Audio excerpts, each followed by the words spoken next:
Not out of the woods yet.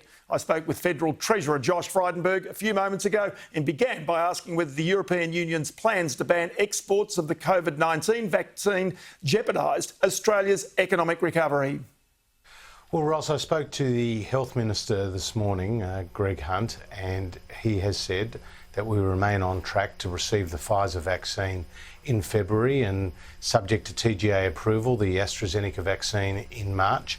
As you know, we have signed up to 54 million doses of the AstraZeneca vaccine, of which more than 90% will be made here in Australia by CSL, and that's a real national asset for us. So we remain on track with our vaccine rollout, but obviously our situation with respect to the virus and its spread domestically is very different to countries like the United States or the United Kingdom, where they have seen hundreds of thousands of cases, tragically thousands of deaths that we have not seen here in Australia.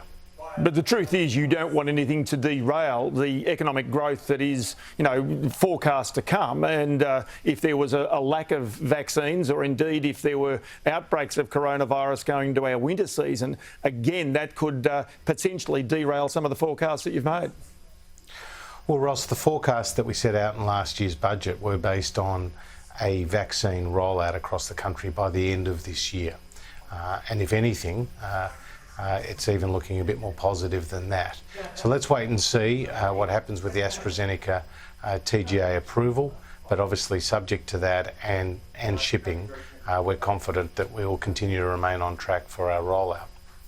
And one other aspect of it is also, given the fact that JobKeeper is due to end at the end of March, and you've got a situation whereby there are still going to be some industries, tourism being one, high street retail being another, that are going to be adversely affected on an ongoing basis. Are there ways in which you are going to be able to carve out support for individual industries, or is that simply too hard as a federal government?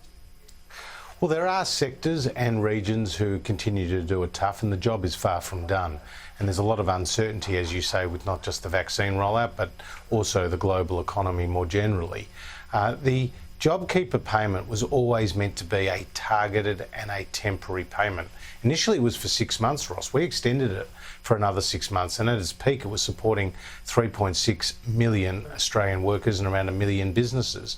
What we've seen in the most recent November figures is more than 2 million Australians have come off JobKeeper, and the number of businesses that have been on JobKeeper have approximately halved.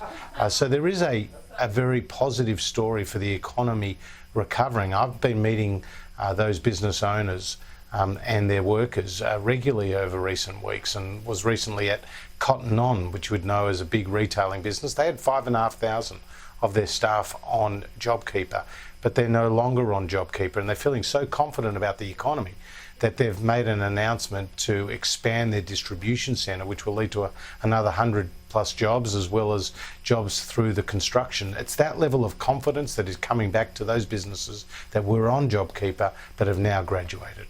Okay, but can I be specific and say, for example, go to Queensland and the tourism businesses in Queensland, big employers, quite clearly many of those would not be supporters of Anastasia Palaszczuk right now, more likely to be supporters of yours. How can you leave them in the cold? Is there things that you can do for those tourism businesses?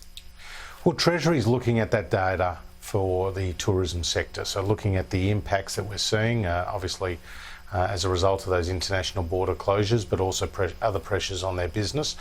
Dan Tehan, as the Minister, is speaking to the industry stakeholders, and we'll continue to look at what other targeted assistance we can make.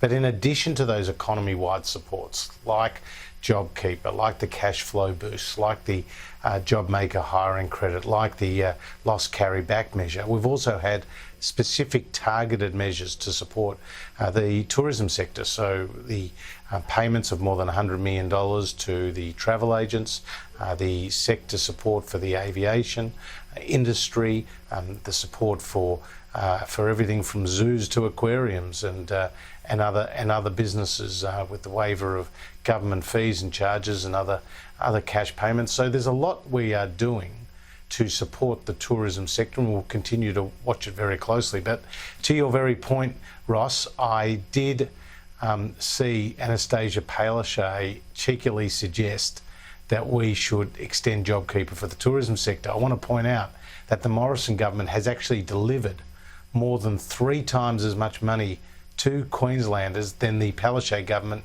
has even committed to. And I would welcome further commitments and further funding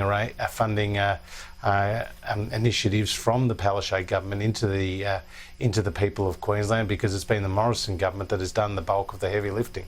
All right, so in other words, what you're saying is that it's up to states themselves that have locked their borders and closed their borders to tourism in Australia. It's up to them to take some of the consequences of the economic, if you like, blowback that will occur.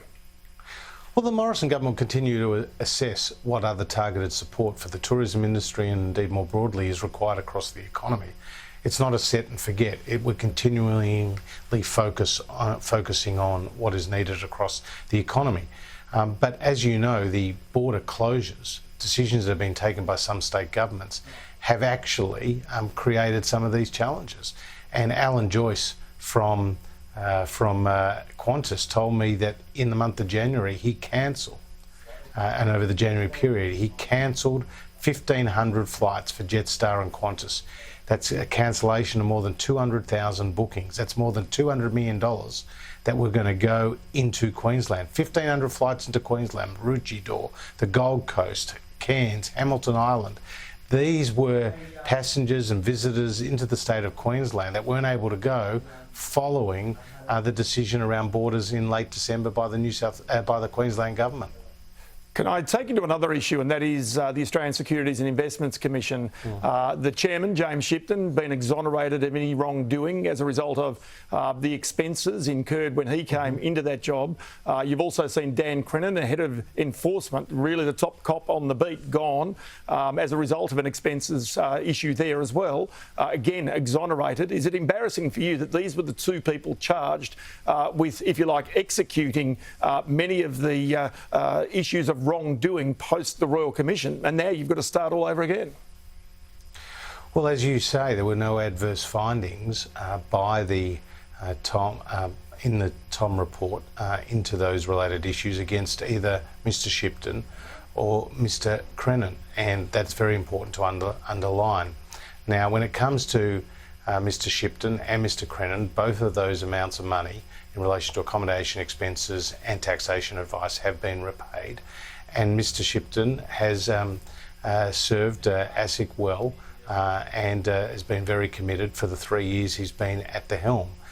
We reached a mutual agreement after discussing the issue about what was in the best interests of ASIC going forward. And Mr Shipton will go back to the organisation on Monday, but then there will be a process to arrive at a new chairperson for ASIC, so it gets a fresh start. With respect to Mr Crennan, he announced at the time of the Tom inquiry that he was leaving the organisation, but I want to pay credit to him as well for the very significant and important work that he undertook while he was in that position, helping to progress with and proceed with Royal Commission recommendations, and by focusing on enforcement, adopting a portfolio approach with some of the bigger companies that were subject to ASIC actions, and I think he did a very good job.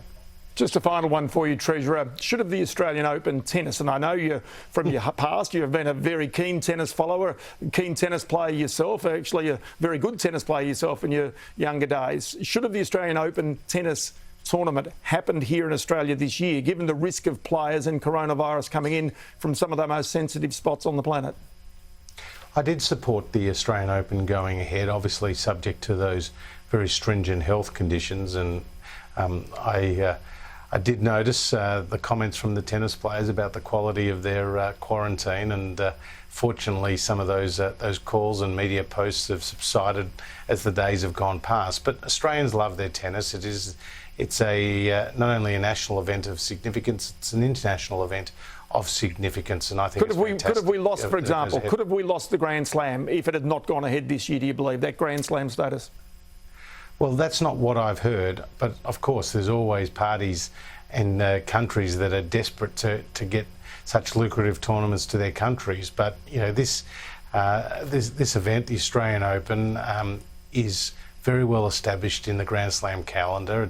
It's been there for decades and decades. It's a very well-run tournament, and the players love coming to Oz and holding a koala and visiting a zoo and obviously playing some great tennis as well. And Australian fans love watching heroes like Ash Barty and dare I say it, Nick Kyrgios, and so we look forward to watching their talents on display this year at the Australian Open, and I'm hoping for them to walk away with the men's and the women's trophies.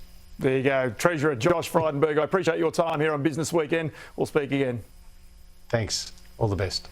Yeah, the